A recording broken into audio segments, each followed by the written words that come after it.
that the U.S. Government Accountability Office has called a regression. In the Government Accountability Office's 2017 high-risk report, it read, quote, "The federal government has not made measurable progress to reduce its fiscal exposure to climate change." Now federal judges are working to counter that regression. Obama appointee Judge Sharon Gleeson has blocked Trump's executive order that expands offshore oil and gas drilling.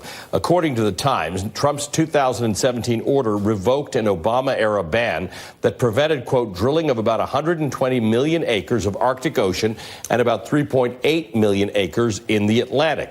Judge Gleeson concluded, quote, "The wording of President Obama's 2015 and 2016 withdrawals indicates that he intended them to extend indefinitely and therefore be revocable only by an act of Congress." I want to bring in Monica Medina, former special assistant to the Secretary of Defense and a former principal deputy undersecretary of Commerce for Oceans and Atmosphere at NOAA, the National Oceanic and Atmospheric Administration. She's also the founder and publisher of the environmental newsletter, Our Daily Planet. Monica, good to talk to you again. Let me ask you, what's the issue with drilling offshore? For people who haven't followed what the controversy is about, who's on either side of this?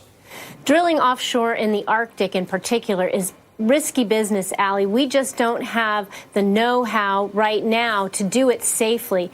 And in fact, Shell Oil tried in 2012 and failed miserably. It was an utter disaster, and they gave up. So we need to learn how to clean up oil off of ice. We need to understand better the climate forces in the Arctic, and you can see from Al Roker's report how quickly they're changing. It's just not the right time to be taking this risk in the Arctic. And in fact, in many areas off the coasts of our lower 48 states, governors are extremely opposed to drilling offshore because of the risk to their tourism, their fishing industries.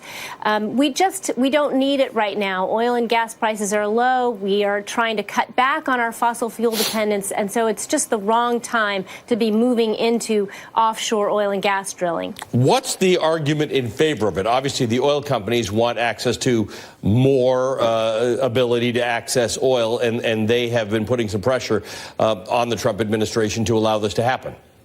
Well, these areas have been off limits to oil and gas industry in the lower 48 for a very, very long time. So what the oil and gas industry wants is access to them. But it would be incredibly difficult to drill in these areas because they haven't done much exploration and they haven't really done the kind of preparation. It will take years and years. So there's really not a good argument for it. By the time we would be ready to actually produce oil in these areas, hopefully we'll have significantly lowered our dependence on oil and gas. What's the military's objection to it? The Navy has national security concerns about this. The Navy has national security concerns because they use a lot of these areas for underwater operations and training, and the oil and gas industry is definitely going to put a crimp in their style. They are used to having a huge amount of the ocean for their operations, and they do an awful lot of exercises, training exercises that are critical to our national security. And if the oil and gas industry were to make a big footprint in the ocean on our California coast and on our Atlantic coast, we would have a significant sort of setback for our Navy in terms of their training. All right, Monica, thanks very much. Always good to talk to you. Monica Medina is a former special assistant to the Secretary of Defense and the founder and publisher of environmental newsletter, Our Daily Planet. Okay, up next, we're live at the We the People Summit in Washington, D.C., a big stop for 2020 Democratic candidates. So far, Julian Castro, Cory Booker, Amy Klobuchar, and Beto O'Rourke have all hit on democracy reform, how they're differentiating themselves from each other after the break. You're watching MSNBC.